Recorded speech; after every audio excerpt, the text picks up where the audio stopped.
ನಗರದ ಬೀದಿ ಬದಿ ವ್ಯಾಪಾರಿಗಳು ಅವರ ವ್ಯಾಪಾರಗಳನ್ನ ಈಗ ತೆರವು ಕಾರ್ಯಾಚರಣೆ ಹಾಗೂ ವ್ಯಾಪಾರಸ್ಥರಿಗೆ ಎದುರಾಗ್ತಾ ಇರತಕ್ಕಂತಹ ತೊಂದರೆಗಳ ಕುರಿತು ಸಾರ್ವಜನಿಕ ವಲಯದಲ್ಲಿ ಚರ್ಚೆಗಳು ತೀವ್ರಗೊಂಡಿದ್ದು ಬಡವರ ಮತ್ತೆ ಬೀದಿ ಬದಿ ವ್ಯಾಪಾರಿಗಳ ಪರವಾಗಿ ಪ್ರಾಮಾಣಿಕವಾಗಿ ನಿಲ್ಲುವುದಾಗಿ ಶಾಸಕ ಎಚ್ ಡಿ ರೇವಣ್ಣ ಭರವಸೆಯನ್ನ ನೀಡಿದ್ದಾರೆ. ಜಿಲ್ಲಾ ಕೇಂದ್ರದಲ್ಲಿ ಬೀದಿ ವ್ಯಾಪಾರಿಗಳಿಗೆ ಸೂಕ್ತ ವ್ಯವಸ್ಥೆ ಕಲ್ಪಿಸದೆ ಏಕಾಏಕಿ ತೆರವುಗೊಳಿಸಲಾಗ್ತಾ ಇದೆ. ಈ ಕ್ರಮದ ಬಗ್ಗೆ ಮಾತನಾಡಿದ ಅವರು, ಎಲ್ಲೆಲ್ಲಿ ವ್ಯಾಪಾರಿಗಳಿದ್ದಾರೆ ಅಲ್ಲೆಲ್ಲ ತೆರವು ಮಾಡುವುದಾದರೆ ಎಲ್ಲ ಕಡೆಯೂ ಕೂಡ ಸಮಾನವಾಗಿ ತೆರವುಗೊಳಿಸಿ, ವ್ಯವಸ್ಥಿತವಾಗಿ ಒಳಭಾಗದಲ್ಲಿ ಅಥವಾ ಸೂಕ್ತ ಸ್ಥಳಗಳಲ್ಲಿ ವ್ಯಾಪಾರ ಮಾಡೋದಕ್ಕೆ ಅವಕಾಶ ಮಾಡಿಕೊಡಬೇಕು. ಬಡವರ ಹೊಟ್ಟೆ ಮೇಲೆ ಹೊಡೆಯುವ ಕೆಲಸ ಮಾಡಬಾರದು.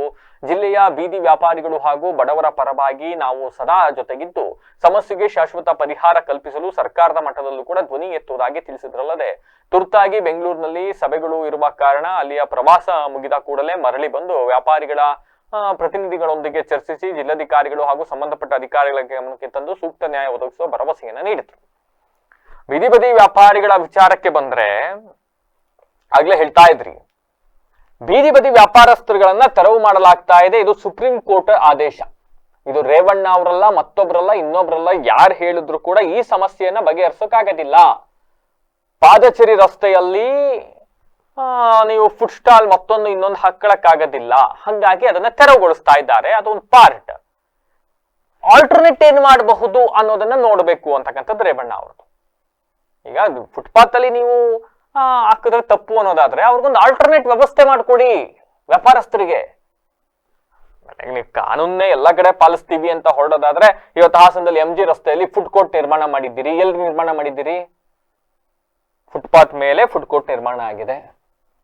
ಪೃಥ್ವಿ ಥಿಯೇಟರ್ ಪಕ್ಕದಲ್ಲಿ ಒಂದು ಫುಡ್ ಕೋರ್ಟ್ ನಿರ್ಮಾಣ ಮಾಡಿದ್ದೀರಿ. ಎಲ್ಲಿ ನಿರ್ಮಾಣ ಮಾಡಿದ್ದೀರಿ? ಫುಟ್ಪಾತ್ ಮೇಲೆ ನಿರ್ಮಾಣ ಮಾಡಿದ್ದೀರಿ. ಬೀದಿ ಬದಿ ವ್ಯಾಪಾರಿಗಳು ಫುಟ್ಪಾತ್ ಮೇಲೆ ಫುಡ್ ಕೋರ್ಟ್ ನ ಅವರ ಫುಡ್ ಟ್ರಕ್ ಗಳನ್ನ ಹಾಕೊಳ್ಳೋ ತಪ್ಪು ಅನ್ನೋದಾದ್ರೆ ನೀವೇ ನಿರ್ಮಾಣ ಮಾಡಿಕೊಟ್ಟಿದ್ದೀರಿ. ಅದು ತಪ್ಪಲ್ವೇ? ಹಂಗಂತ ಈಗ ಹಾಸನದಲ್ಲಿ ಇರ್ತಕ್ಕಂಥ MG ರೋಡ್ ಫುಡ್ ಕೋರ್ಟ್ ನ ಹೊಡೆದಾಕ್ಬಿಡ್ತೀರಾ ನಾಳೆಗೆ? ಆಲ್ಟರ್ನೇಟ್ ವ್ಯವಸ್ಥೆನ ಏನ್ ಮಾಡಬಹುದು ಈ ನಿಟ್ಟಿನಲ್ಲಿ ಯೋಚನೆ ಮಾಡಿ ಒಂದು ಆಲ್ಟರ್ನೇಟ್ ಮಾಡ್ಕೊಡ್ಬೇಕು. ಅದನ್ನೇ ನಂಬ್ಕೊಂಡು ಜೀವನ ಮಾಡ್ತಾ ಇರ್ತಾರೆ ಬೀದಿ ಬದಿ ವ್ಯಾಪಾರಿಗಳು. ಒಂದಿಷ್ಟು ಆಯ್ತಪ್ಪ, ಫುಟ್ಪಾತ್ ಇಂದ ಹಿಂದ್ಗಡೆ ಎಲ್ಲಿ ಜಾಗ ಇರಬಹುದು ಅಥವಾ ಇನ್ನೆಲ್ಲಿ ಪರ್ಯಾಯ ಜಾಗ ಇಲ್ಲಿದೆ ವ್ಯಾಪಾರ ಮಾಡಕ್ಕೆ, ಈ ನಿಟ್ಟಿನಲ್ಲಿ ಅವ್ರಿಗೆ ಏನಾದ್ರು ಒಂದು ವ್ಯವಸ್ಥೆ ಮಾಡ್ಕೊಡ್ಬೇಕು ಅಂತಕ್ಕಂಥದ್ದು ಆಗ್ರಹ.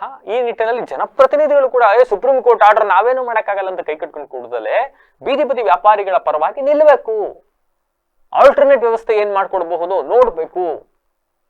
ಹಾಸನದಲ್ಲಿ ಹೊಸ ಬಸ್ ನಿಲ್ದಾಣದ ಮುಂದೆ ಒಂದ್ ಕಟ್ತಾ ಇದ್ದೀರಿ ಫುಡ್ ಕೋರ್ಟ್.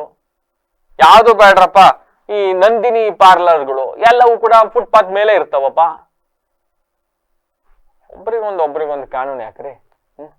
ಅವ್ರು ಮಾಡ್ದು ಹೋದ್ರೆ ನಿಮ್ ಜೊತೆ ಬಂದು ನಾನು ಕೂತ್ಕೊತೀನಿ. ಏನಾದ್ರು ಈಗ ತಡೆ ಅವ್ರಿಗೆ ಏನಾಗುತ್ತೆ ಅಂದರೆ, ನನ್ನ ಜಿಲ್ಲೆ ಬೀದಿ ವ್ಯಾಪಾರಿಗಳ ಬಗ್ಗೆ ನಾನು ಪ್ರಾಮಾಣಿಕವಾಗಿ ನಿಮ್ಮ ಜೊತೆ ಇರ್ತೀನಿ. ಗೊತ್ತಾಯ್ತೀನಿ ಅಲ್ಲಪ್ಪ, ನಾನು ನಿಮ್ಮ ಜೊತೆ ಇರ್ತೀನಿ. ಎಲ್ಲರೂ ಒಂದು ಜಾಗ ಹುಡುಕಿ ಕೊಡ್ಲೇಬೇಕಾಯ್ತದಲ್ಲಪ್ಪ. ಹಂಗೆಲ್ಲ ತೆಗಿಯೋಕ್ಕೆ ಅದು ಹೇಳ್ತೀನಿ.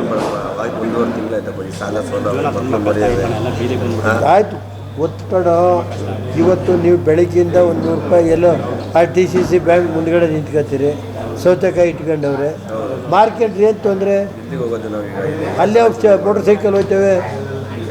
ಅಲ್ಲಿ ನಾನು ಹೇಳೋದು, ಅಲ್ಲಿ ಏನಾದ್ರು ಮೋಟರ್ ಸೈಕಲ್ ಹೋಗೋ ಕಡೆ ತೆಗಿಲಿ.